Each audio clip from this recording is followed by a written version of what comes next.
Assembly तहलील हुई तो आसमान गिर गया। अगर असेंबली तहलील न होती तो मुतासरा अरकान के पास दाद रसी का तरीका-ए-कार क्या था? क्या अरकान नई अदम एतमाद तहरीक ला सकते थे? अदालत के नईम बुखारी से सवालात।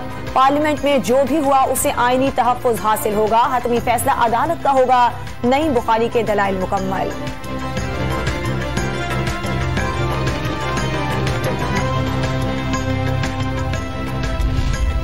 कौमी असेंबली की कार्रवाई 2 या 3 मिनट की थी। रूलिंग डिप्टी स्पीकर ने दी। दस्तखत स्पीकर के हैं। पार्लिमानी कमेटी में भी डिप्टी स्पीकर की मौजूदगी जाहिर नहीं होती।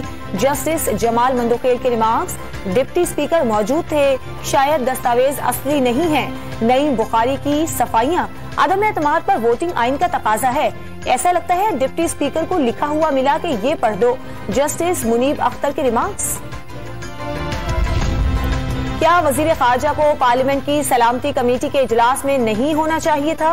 मुशीर कौमी सलामती मुईद यूसुफ का नाम भी मीटिंग मिनट्स में नजर नहीं आ रहा। चीफ जस्टिस के रिमार्क्स। पाकिस्तान को बचाना है तो इसके आइन को बचाना होगा। ऑपोजिशन लीडर शहबाज शरीफ का सुप्रीम कोर्ट से जल्द फैसले की उम्मीद का इजहार। सियासी बहरान के बायस जिंदगी का हर शोबा मुंजमद होने का शिकवा। इमरान नियाजी ने मुल्क में तबाही मचा रखी थी। झूठ के सहारे हुक्मरानी अब नहीं चलेगी। लीगी रहनुमा ख्वाजा आसिफ बरस पड़े। इमरान नियाजी इलेक्शन चाहते थे तो खैबर पख्तूनख्वा असेंबली क्यों नहीं तोड़ी?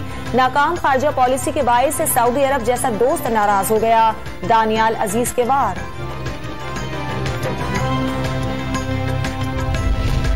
मुतबादिल तवानाई बोर्ड के कंसल्टेंट की गैर कानूनी तैनाती का रेफरेंस वापस। साबिक वजीर आजम शौकत अजीज और लियाकत जतोई समेत दीगर के खिलाफ रेफरेंस निपटा दिया। सियासी बेयकीनी के दौरान डॉलर बेकाबू। इंटरबैंक में एक ही रोज ₹2.75 इजाफा। 189 रुपए की बुलंद तरीन सतह पर पहुंच गया। पाकिस्तान स्टॉक मार्केट में भी मंदी का रुझान।